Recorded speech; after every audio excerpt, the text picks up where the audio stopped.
Hello guys, in this video I am going to show you how to edit your weather settings in the Widgetsmith application.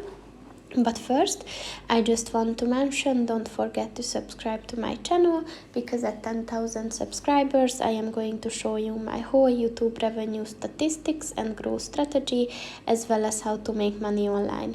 Let's jump into it. First of all, open the application on your phone. Then click on the settings button at the bottom of the page on the right. And then click on the weather settings. And here you can see that you can change the temperature unit from Celsius to Fahrenheit.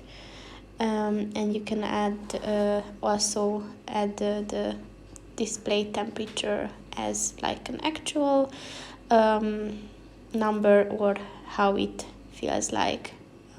So if it's, for example, a cold day and even the wind is blowing, then it will probably feel like even colder.